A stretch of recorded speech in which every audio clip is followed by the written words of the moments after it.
Hello guys, அஸ்ஸலாமு அலைக்கும். இன்றைக்கி நாங்கள் விசிட் பண்ணுற ஸ்பாட் தான் வந்து விஜய் சித்து சொன்ன காசி கேஃபே.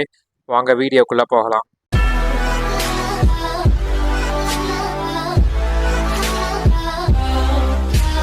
ஸோ இன்றைக்கி நாங்கள் விசிட் பண்ண போகிற ஸ்பாட் தான் பெசன் நகரில் உள்ள அங்க பாருங்கண்ணே காசி கடைய. காசி என்னடா இது காசியா? நம்ம பெசன் நகர் காசி கடைண்ணே. கோசி கேஃபே.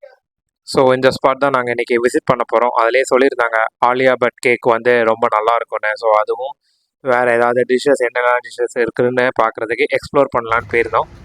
இது கரெக்டாக எங்கே லொக்கேட்டட்னா பெசன் நகர் பீச்சில் நம்ம சூப்பர் ஸ்டார் பீஸாவுக்கு பக்கத்துலேயே இருக்குது.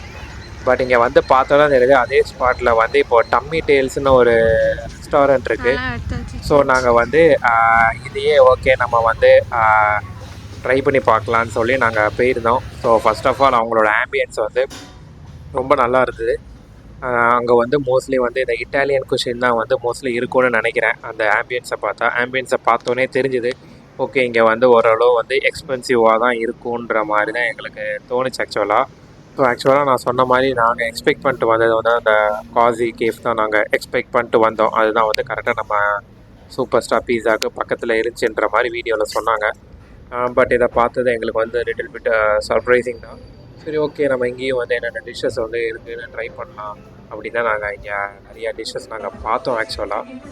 ஸோ அதில் நான் வந்து என்னோடய பெஸ்ட்டு ஒரு 3 to 4 டிஷ்ஷஸ் வந்து நான் சொல்கிறேன். நீங்கள் போயிட்டு நீங்கள் வந்து ட்ரை பண்ணி பாருங்கள். உங்களுக்கு பிடிச்சிருந்துச்சின்னா அதை நீங்கள் கமெண்ட் பண்ணுங்கள். ஹனி ஃப்ரைடு சிக்கன், இது வந்து ஒரு நல்ல கிறிஸ்பியாகவும் நல்ல ஜூஸியாகவும் அதே மாதிரி நல்ல ஸ்வீட்டாகவும் சூப்பராக இருந்துச்சு. இது எனக்கு ரொம்ப பிடிச்சிருந்தது. இது போனால் நீங்கள் கண்டிப்பாக இதை நீங்கள் ட்ரை பண்ணி பாருங்கள். இது வந்து 245 ருபீஸுக்கு இதோட குவான்டிட்டி லோனாலுமே டேஸ்ட் வைஸ் வந்து கொஞ்சம் நல்லா இருந்தது.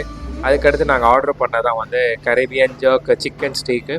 இதோட ரைஸ் வந்து ஆக்சுவலாக வந்து நம்மளுக்கு வந்து ஒரு கீ ரைஸ் ஃப்ளேவர் கொடுத்தது. சிக்கனும் நல்லா ஜூஸியாக நல்லாவே வந்து வெந்துருந்துச்சு. ஸோ இதுவும் வந்து மஸ்ட்டு ட்ரை தான் சொல்லுவேன். இதானால் நம்ம கொடுத்த காசுக்கு அந்த குவான்டிட்டி வந்து இது எங்களுக்கு தெரிஞ்சு நல்லாவே ஓகேவாக இருந்துச்சு. இதுவுமே நீங்கள் போனால் வந்து நீங்கள் ட்ரை பண்ணி பாருங்கள். இதுவும் வந்து எப்படி இருந்துச்சுங்கிறத நீங்கள் கமெண்ட் பண்ணுங்கள். உண்மையிலே நான் சொன்ன மாதிரி தான் அந்த டேஸ்ட் இருந்துச்சா இல்லை உங்களுக்கு வேறு எதுவும் டிஃபராக இருந்துச்சானும் நீங்கள் சொல்லுங்கள். லாஸ்ட்டாக எனக்கு ரொம்ப பிடிச்ச டிஷ் தான் நான் ஆர்டர் பண்ணியிருந்தேன், மேக் அண்ட் சீஸ் சிக்கன். ஆக்சுவலாக இது வந்து பயங்கரமாக சூடாக இருந்தது. ஏன்னா ரொம்ப நேரம் சூடாக இருந்தது. அவங்க சொல்லி தான் வச்சாங்க, பிளேட்டே சூடாக இருக்கும், பார்த்து சாப்பிடுங்கன்னு தான். இதோட டேஸ்ட்டு வந்து உண்மையிலே சூப்பராக இருந்துச்சு. ஆனால் வந்து குவான்டிட்டி வந்து எனக்கு தெரிஞ்சு இது கொஞ்சம் கம்மி தான். ஆனால் கொஞ்சம் சாப்பிட்டாலே வந்து வயிறு ஃபில்லிங்காக தான் இருந்தது. ஸோ லாஸ்ட்டாக நாங்கள் ஆர்டர் பண்ணதான் வந்து மெக்சிகன் சிக்கன் ஃபஜிட்டா. ஸோ இது உள்ளே ஸ்டஃப் பண்ண அந்த சிக்கனாக இருக்கட்டும், அதுக்கப்புறம் வந்து அந்த சாஸாக இருக்கட்டும், எனக்கு ரொம்ப பிடிச்சிருந்துச்சி இந்த இது. ஆனால் little bit spicy. So evening வந்து உங்கள் ஃபேமிலியோட ஒரு நல்ல டைம் ஸ்பெண்ட் பண்ணணும்னா இந்த ரெஸ்டாரண்ட் நீங்கள் ட்ரை பண்ணி பார்க்கலாம். But little bit expensive. But ஃபுட்டோட குவாலிட்டி அண்ட் எல்லாமே நல்லா இருந்தது. நாங்கள் எதிர்பார்த்துட்டு வந்தது ஒரு ஷாப்பு, பட் இங்கே வந்தது ஒரு ஷாப்பு. ஸோ நீங்கள் வந்து இந்த ஸ்பாட்டுக்கு போனால் நான் சொன்ன டிஷ்லாம் நீங்கள் ட்ரை பண்ணி பாருங்கள். உங்களுக்கு பிடிச்சிருந்துச்சான்னு கமெண்ட் பண்ணுங்கள். அவ்வளோதாங்க. அப்படி முடிச்சுட்டு பீச்சை சுற்றிட்டு கிளம்பிட்டோம். ஓகே, இன்னொரு வீடியோவில் சந்திக்கலாம். பாய்.